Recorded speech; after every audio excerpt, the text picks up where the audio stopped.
नमस्कार, मंडल news bulletin में आपका स्वागत है। आइए पेश करते हैं आज के कुछ प्रमुख व मुख्य समाचार।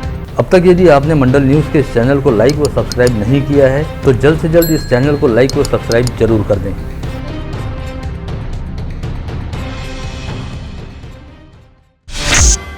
राज्य में इस समय बिजली की मांग बड़े पैमाने पर बढ़ गई है, जिसकी तुलना में आपूर्ति का प्रमाण बेहद कम है। ऐसे में महावितरण द्वारा एक तरह से समूचे राज्य में अघोषित लोड शेडिंग की जा रही है, जिससे अमरावती जिला भी अछूता नहीं है, जहां पर रोजाना 2 से 4 घंटे की लोड शेडिंग हो रही है। ऐसे में अब आम नागरिकों की तकलीफें बढ़ने लगी हैं और फिलहाल चल रहे भीषण गर्मी के दौर में लोड शेडिंग की वजह से समस्याएं व दिक्कतें 2 गुना अधिक हो गई हैं।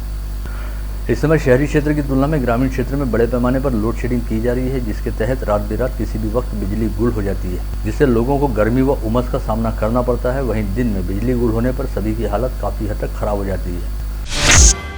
इस बारे में अमरावती परिमंडल के अधीक्षक अभियंता दिलीप खानंदे द्वारा बताया गया कि इस समय इमरजेंसी लोड शेडिंग की जा रही है, जिसके तहत समय पर मिलने वाले निर्देशों के अनुसार बिजली की कटौती की जाती है। ऐसे में लोड शेडिंग का निश्चित समय व घंटे नहीं बताए जा सकते और बिजली की उपलब्धता को देखते हुए ही लोड शेडिंग का समय तय किया जाता है। साथ ही उन्होंने यह भी बताया कि जिन फीडरों पर बिजली को लेकर नुकसान काफी अधिक है और बकाया बिजली बिलों का भुगतान काफी अधिक बाकी है, ऐसे फीडरों पर फिलहाल लोड शेडिंग सबसे अधिक की जा रही है।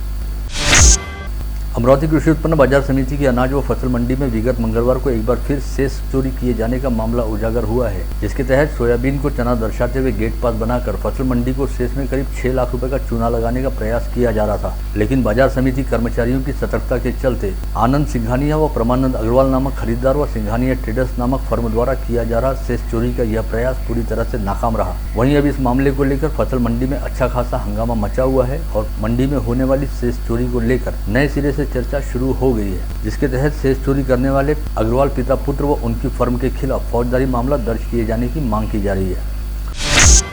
कृषि उत्पन्न बाजार समिति के संचालक सतीश अटल से इस मामले को लेकर जानकारी हेतु संपर्क करने पर उन्होंने बताया कि सोयाबीन व चने के दामों के बीच काफी अधिक फर्क है, जिसका फायदा उठाने हेतु बड़े ही शातिराना ढंग से सोयाबीन को चना दर्शाते हुए शेष की चोरी करने का प्रयास किया गया, जिसके लिए फसल मंडी द्वारा दी जाने वाली गेट पास पर बाकायदा काट छाट करते हुए वहां सोयाबीन को काट कर चना लिखा गया। यह सीधे सीधे गड़बड़ी व हेराफेरी का मामला है। ऐसे में उन्होंने फसल मंडी के सभापति व सचिव सहित जिला उपनिबंधक को पत्र लिखकर इस बारे में फौजदारी शिकायत दर्ज करने की मांग की है। वहीं इस मामले को लेकर जानकारी व प्रतिक्रिया हेतु संपर्क किए जाने पर अमरावती कृषि उत्पन्न बाजार समिति के सचिव दीपक विजयकर ने बताया कि मंडी के मुख्य प्रवेश द्वार पर तैनात मंडी कर्मियों की सतर्कता के चलते शेष चोरी का यह मामला उजागर हुआ। इससे पहले भी मंडी कर्मियों की सतर्कता के चलते ही शेष चोरी के मामले उजागर हुए थे, जिनके खिलाफ मंडी प्रशासन द्वारा सघन जाँच करते हुए आवश्यक कार्रवाई की गई। वहीं फिलहाल चने के नाम पर बाहर भेजे जाने वाले सोयाबीन को उन्होंने ट्रक सहित जब्त कर लिया है और इस मामले में जाँच पूरी करते हुए आवश्यक कार्रवाई की जाएगी।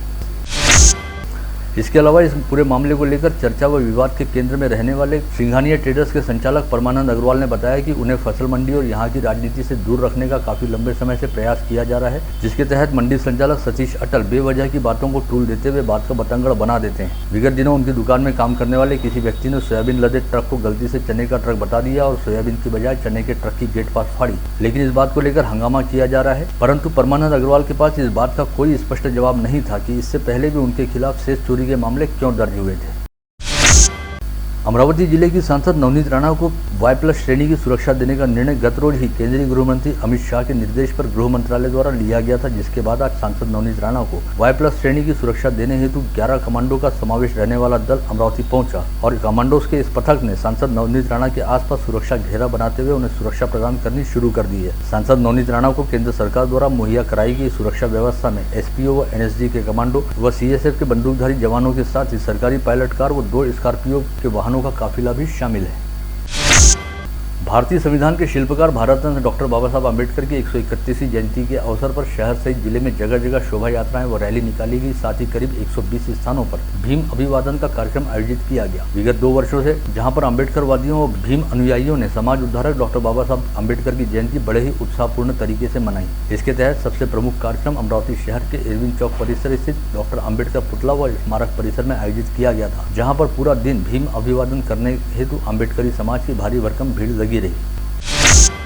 भारत रत्न डॉक्टर बाबा साहब अम्बेडकर की जयंती अवसर पर इरविन चौक स्थित स्मारक स्थल पर आयोजित सामूहिक अभिवादन समारोह में हिस्सा लेते हुए राज्य की महिला व बाल विकास मंत्री तथा जिला पालक मंत्री यशोमती ठाकुर ने कहा कि महामानव डॉक्टर बाबा साहब अम्बेडकर ने देश को न्याय, स्वतंत्रता व समता जैसे मूल्यों के साथ ही उन्हीं मूल्यों पर आधारित आदर्श संविधान दिया, जिसकी रक्षा करना हर एक व्यक्ति का कर्तव्य है। अतः सभी ने इस हेतु एकजुट होना चाहिए। इस समय पालक मंत्री यशोमती ठाकुर ने डॉक्टर बाबा साहब अम्बेडकर के पुतले पर माल्यार्पण करते हुए उनकी स्मृतियों का अभिवादन भी किया।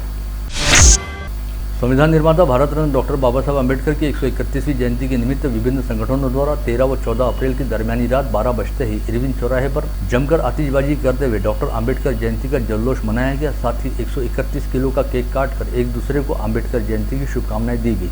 रात 12 बजे से ही इरविन चौराहे पर स्थित डॉक्टर अम्बेडकर पुतला परिसर में अम्बेडकर वादियों व भीम अनुयायियों की अच्छी खासी भीड़ उमड़ी थी। इस समय रिपब्लिकन पार्टी ऑफ इंडिया के महासचिव डॉक्टर राजेंद्र गवई के हाथों केक काटकर उपस्थितों में बांटा गया।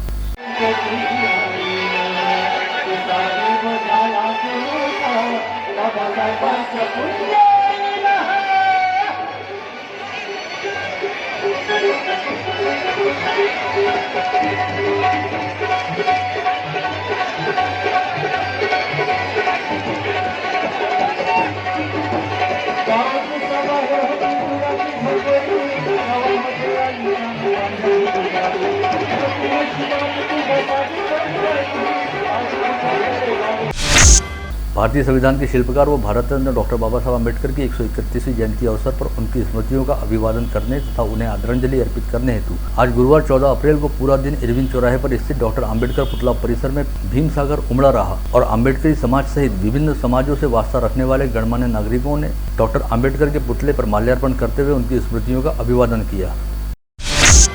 अम्बेडकर जयंती के अवसर पर प्रहार जनशक्ति पार्टी द्वारा इरविन चौराहे पर 131 किलो बूंदी के लड्डू का वितरण किया गया। साथ ही इरविन चौराहे पर उपस्थित होने वाले अम्बेडकरी समाज के लिए 2 क्विंटल मसाला भात व कश्मीरी हलवे सहित ठंडे पेयजल के वितरण की व्यवस्था भी की गई। इस समय प्रहार जनशक्ति पार्टी के संस्थापक अध्यक्ष और राज्य मंत्री बच्चू कडू ने उपस्थित रहकर डॉक्टर अम्बेडकर प्रतिमा पर माल्यार्पण करते हुए भीम स्मृतियों का अभिवादन किया। अम्बेडकर जयंती के उपलक्ष्य में भीमा कोरेगांव विजय स्तंभ प्रतिकृति मानवंदना आयोजन समिति तथा विदर्भ संकल्प टीवी द्वारा इरविन चौराहे पर भीम अभिवादन करने हेतु उपस्थित नागरिकों में संविधान की 500 प्रतिलिपियों का वितरण किया गया। डॉक्टर बाबा साहब अम्बेडकर पुतला सौंदर्यीकरण समिति द्वारा इरविन चौराहे पर आयोजित अभिवादन कार्यक्रम के दौरान आज सुबह 9:30 बजे पूर्व न्यायमूर्ति BG कोलसे पाटिल ने भारत के संविधान पर किसका लगा ग्रहण विषय पर अपना व्याख्यान दिया। 2 वर्ष के अंतराल पश्चात आज 14 अप्रैल को एकता रैली आयोजन समिति द्वारा सुबह 9 बजे शहर में एकता रैली का आयोजन किया गया, जिसके उपरांत इरविन चौराहे पर सुबह 11 बजे डॉक्टर बाबा साहब अम्बेडकर का सामूहिक अभिवादन करते हुए विभिन्न सांस्कृतिक व सामाजिक कार्यक्रम आयोजित किए गए। डॉक्टर अम्बेडकर जयंती के अवसर पर आजाद समाज पार्टी के महासचिव मनीष साठे के नेतृत्व में इरविन चौराहे पर छाछ का वितरण करने के साथ ही विभिन्न कार्यक्रमों का आयोजन किया गया। इसके साथ ही स्वराज संगठन की ओर से इरविन चौराहे पर अम्बेडकर जयंती के उपलक्ष्य में 131 किलो का केक काटते हुए विभिन्न सांस्कृतिक कार्यक्रमों का आयोजन किया गया। समूचे विश्व को शांति व अहिंसा का पाठ व संदेश देने वाले भगवान महावीर की जयंती आज स्थानीय जैन समाज बंधुओं द्वारा बड़े हर्षोल्लास व भक्तिभाव के साथ मनाई गई। साथ ही करीब 2 वर्ष के अंतराल पश्चात बड़े पैमाने पर धार्मिक, सांस्कृतिक व सामाजिक कार्यक्रमों का आयोजन करते हुए महावीर जयंती के उपलक्ष्य में भव्य दिव्य शोभा यात्रा भी निकाली गई। इसके तहत आज शहर में पूरा दिन अलग अलग स्थानों पर जैन समाज बंधुओं द्वारा विभिन्न कार्यक्रम आयोजित किए जाते रहे।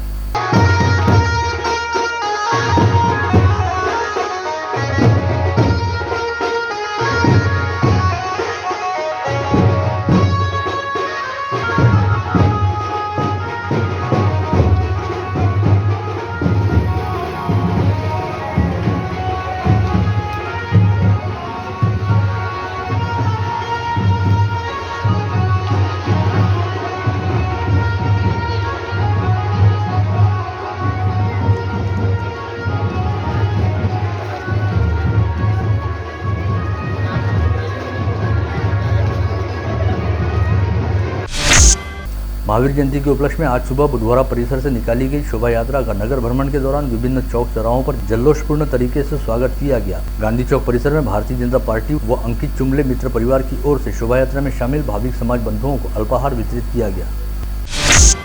भगवान महावीर जयंती के उपलक्ष्य में जयसंग चौक परिसर में गांधी पुतले के पीछे स्थित अहिंसा स्तंभ के निकट हर वर्ष की भांति जैन समाज बंधुओं द्वारा महावीर पांडपोई स्थापित की गई, जिसका आज समाज के गणमान्य नागरिकों की उपस्थिति में विधि विधान पूर्वक शुभारंभ किया गया। इस समय समाज के गणमान्यों ने स्वयं इस पांडपोई में सेवा दी। साथ ही शोभा यात्रा में शामिल समाज बंधुओं ने तीर्थ प्रसाद के तौर पर इस पांडपोई के जल का सेवन किया। इसके अलावा जैन समाज बंधुओं द्वारा अमरावती शहर एवं जिले में स्थित विभिन्न वृद्धाश्रमों व अनाथाश्रमों सहित निराधार सेवा आश्रमों में भोजन दान भी कराया गया। बूटी प्लॉट परिसर स्थित गुरुद्वारा श्री गुरु सिंह सभा में वैसाखी के पर्व पर विभिन्न धार्मिक कार्यक्रमों व शबद कीर्तन का आयोजन किया गया, जिसके तहत यहां पर 12 अप्रैल से श्री अखंड पाठ साहिब चल रहा था और इंदौर से आए रागी जत्थों द्वारा रोजाना शबद कीर्तन प्रस्तुत किए जा रहे थे, जिनसे सात संगत निहाल हो रही थी। वहीं आज 14 अप्रैल की सुबह 8 बजे श्री सुखमणी साहिब जी का पाठ करते हुए सुबह 9:15 बजे श्री अखंड पाठ साहिब जी की समाप्ति की गई, जिसके उपरांत गुरुदा नाश्ता वितरित किया गया और रागी जत्थों द्वारा शबद कीर्तन किया गया, जिसके उपरांत गुरुदा लंगर का वितरण हुआ। इस अवसर पर श्री गुरुद्वारा गुरु सिंह सभा के पूर्व अध्यक्ष व ख्यातनाम सामाजिक कार्यकर्ता रविंदर सिंह उर्फ बिट्टू सलूजा का उपस्थित गणमान्यों के हाथों भावपूर्ण सत्कार भी किया गया।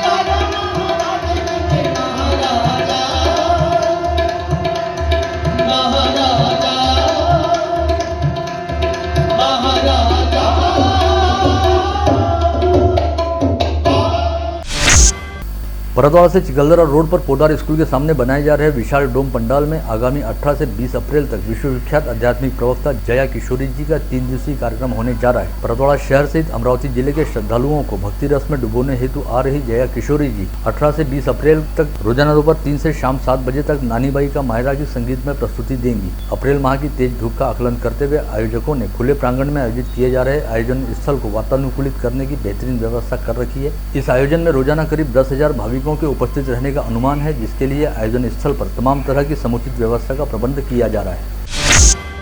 वहीं अंतर्राष्ट्रीय ख्याति प्राप्त कथावाचक व प्रवचनकार जया किशोरी जी ने सोशल मीडिया के जरिए अपना एक वीडियो संदेश जारी करते हुए आगामी 18 से 20 अप्रैल को परतवाड़ा में चिखलदरा रोड पर नंदनवन पैलेस के निकट आयोजित होने जा रहे नानीबाई का मायरा के आयोजन की जानकारी साझा करते हुए परतवाड़ा व अचलपुर सहित क्षेत्र के सभी श्याम प्रेमियों व कृष्ण भक्तों से इस आयोजन में उपस्थित रहकर कथा का लाभ लेने का आह्वान किया है। हरे कृष्णा। आप सभी परतवाड़ा निवासियों तथा अमरावती जिले के सभी भक्तजनों को मुझे बताते हुए बहुत खुशी हो रही है कि आने वाले 18 से 20 अप्रैल से नानी बाई का मायरा की प्रस्तुति के लिए मैं आ रही हूं आप सभी के बीच। मैं चाहूंगी आप सभी भक्त वहां पर ज्यादा से ज्यादा संख्या में पधारे। परतवाड़ा स्थित नंदनवन पैलेस, चिखलदरा रोड। आप सभी भक्तजन ज्यादा से ज्यादा संख्या में आए और इस कथा को सफल बनाएं। आगामी खरीफ सीजन को ध्यान में रखते हुए खाद, बीज व कीटनाशक जैसी कृषि निविष्ठा को लेकर प्राप्त होने वाली शिकायतों की जांच पड़ताल करने और इस संदर्भ में आवश्यक कार्रवाई करने हेतु जिला अधीक्षक कृषि अधिकारी द्वारा जिले में 15 उड़न दस्तों का गठन किया गया है। साथ ही अब खरीफ का सीजन शुरू होने में महज 1.5 माह का समय शेष रहने के चलते कृषि विभाग में कामकाज की गतिविधियां भी तेज हो गई हैं। आज से आगामी 4 दिनों तक अमरावती शहर से जिले में सभी सरकारी कार्यालय बंद रहेंगे। आज 14 अप्रैल को डॉक्टर बाबा साहब अम्बेडकर की जयंती रहने के चलते सभी सरकारी व अर्ध सरकारी कार्यालयों में अवकाश रहा। वहीं इसके अलावा कल शुक्रवार 15 अप्रैल को गुड फ्राइडे, शनिवार 16 अप्रैल को सप्ताहांत एवं रविवार 17 अप्रैल को साप्ताहिक अवकाश रहने की वजह से सभी कार्यालय बंद रहेंगे, परंतु शनिवार को एक दिन के लिए सभी बैंक खुले रहेंगे। इस समय पश्चिम विदर्भ से दक्षिण पूर्व अरब सागर के बीच 900 मीटर की ऊंचाई पर कम दबाव वाले द्रोणीय व खंडित चक्रवाती हवाएं चल रही हैं, जिससे विदर्भ में मौसम अंशतः बदरीला हो गया है। साथ ही विदर्भ क्षेत्र में अरब सागर व बंगाल की खाड़ी से ठंडी हवाएं आ रही हैं, जिसके चलते उत्तर की ओर से आने वाली गर्म हवाओं का फिलहाल असर दिखाई नहीं दे रहा। ऐसे में अगले 2-3 दिनों तक अधिकतम व न्यूनतम तापमान की स्थिति स्थिर रहेगी। इसके बाद तापमान में 2 डिग्री सेल्सियस का इजाफा हो सकता है। वहीं समूचे विदर्भ क्षेत्र में कई जिलों में कुछ स्थानों पर आज और कल बिजली की तेज गड़गड़ाहटों के साथ हल्के व मध्यम स्तर की वर्षा हो सकती है। ऐसी जानकारी स्थानीय मौसम विशेषज्ञ अनिल बंड द्वारा दी गई है। विगत 24 घंटे के दौरान अमरावती जिले में एक बार फिर कोई भी व्यक्ति कोविड संक्रमित नहीं पाया गया। हालांकि इस समय जिले में एक्टिव पॉजिटिव मरीजों की संख्या 3 है, जो जिले के ग्रामीण क्षेत्रों से वास्ता रखते हैं। इसमें से 2 मरीजों को कोविड अस्पताल में भर्ती रखा गया है। वहीं ग्रामीण क्षेत्र में 1 मरीज को होम आइसोलेशन में रखा गया है। वहीं विगत 24 घंटे के दौरान संभाग के 5 जिलों में केवल अकोला जिले में 1 व्यक्ति कोविड संक्रमित पाया गया। साथ ही बुल्ढाना जिले में 1 मरीज को कोविड मुक्त घोषित किया गया। वरोरा के निकट नंदोरी फाटे पर ट्रक द्वारा कट मारने के चलते विपरीत दिशा से आ रही कार का संतुलन बिगड़ गया और इस हादसे में वनी तहसील के वरझड़ी बंडा निवासी 2 महिलाओं की मौत हो गई, जबकि कार में सवार 5 अन्य लोग घायल हो गए। यवतमाल जिला अंतर्गत अवधूतवाड़ी पुलिस थाने में जाकर एक 19 वर्षीय चोर ने सीधे एक पुलिस कर्मचारी की मोटरसाइकिल का हैंडल लॉक तोड़ा और मोटरसाइकिल लेकर फरार हो गया। सुबह ड्यूटी समाप्त होने के बाद मोटरसाइकिल चोरी होने की बात संबंधित पुलिसकर्मी की समझ में आई। यह पूरा घटनाक्रम पुलिस थाने में लगे सीसीटीवी कैमरे में कैद हो गया। पश्चात फुटेज के आधार पर पुलिस ने उस चोर की तलाश शुरू की और जादू नामक चोर को पुलिस ने गिरफ्तार करने में सफलता प्राप्त। किंतु इस घटना से यह साबित हो गया कि इन दिनों अपराधियों के मन में पुलिस को लेकर कोई खौफ नहीं है और वे पुलिस थाने में घुसकर चोरी की घटना को अंजाम दे रहे हैं। खोला ब्रिगेड पुलिस ने अवैध तरीके से शराब बेचने वाले 4 आरोपियों को गिरफ्तार करने में सफलता प्राप्त की। खोला ब्रिगेड पुलिस थाना अंतर्गत खोला ब्रिगेड पुलिस ने अवैध तरीके से शराब बेचने वाले 4 आरोपियों को गिरफ्तार करने में सफलता प्राप्त की और उनके पास से 253 बोतलें देशी शराब बरामद की। बडनेरा पुलिस थाना क्षेत्र की नई बस्ती बडनेरा स्थित साप्ताहिक बाजार के आहूजा डेली नीड्स के पीछे रात के अंधेरे में अकबर मोहम्मद चौधरी नामक आरोपी चोरी करने के उद्देश्य से घूमता दिखाई दिया, जिसे पुलिस ने समय रहते गिरफ्तार किया। रिफॉर्म क्लब से अपना काम निपटाकर चाट बाजार के सामने से पैदल अपने घर वेंगैयापुरा की ओर जाते समय श्री कृष्ण कोमरेकर व उसके मित्र विशाल दाबेराव को 3 लोगों ने रोककर चाकू का धाक दिखाते हुए रुपए और 2 मोबाइल छीन लिए। साथ ही तीनों आरोपी बिना नंबर प्लेट वाली दुपहिया वाहन पर सवार होकर मौके से फरार हो गए। राजेपेट पुलिस थाना क्षेत्र के चौरे नगर में रहने वाली महिला द्वारा दी गई शिकायत के अनुसार उसके घर के सामने 5 आरोपी हाथ में लोहे के पाइप व लाठी लेकर पहुंचकर गाली गलौज करते हुए उसे जान से मारने की धमकी दी। इस शिकायत के आधार पर पुलिस ने 5 आरोपियों के खिलाफ अपराध दर्ज करते हुए उनकी तलाश शुरू कर दी है। गाड़गनगर पुलिस थाना क्षेत्र के भीमनगर में चल रहे जुआ अड्डे की सूचना मिलने पर पुलिस आयुक्त के विशेष दल ने छापा मारकर अमित वानखड़े व अनिकेत गायकवाड़ नामक 2 आरोपियों को गिरफ्तार किया, जिन्हें आगे की कार्रवाई के लिए गाड़गनगर पुलिस के हवाले किया गया है। इसी तरह अवैध तरीके से देशी शराब बेचते समय दीपक बैस नामक व्यक्ति को हिरासत में लेते हुए उसे भी पुलिस के हवाले किया गया है।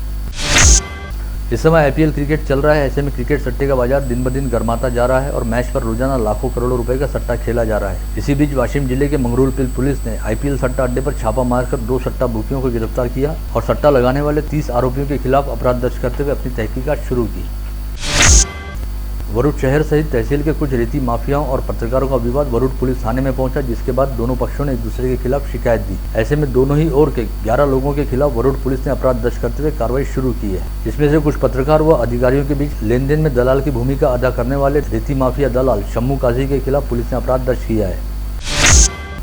धारनी पुलिस थाना अंतर्गत ताहिब फिरोज बोहरा नामक युवक द्वारा अज्ञात वजहों के चलते अपने ही घर में दुपट्टे से फांसी लगाकर आत्महत्या कर ली गई। धारनी पुलिस मामले की जांच कर रही है।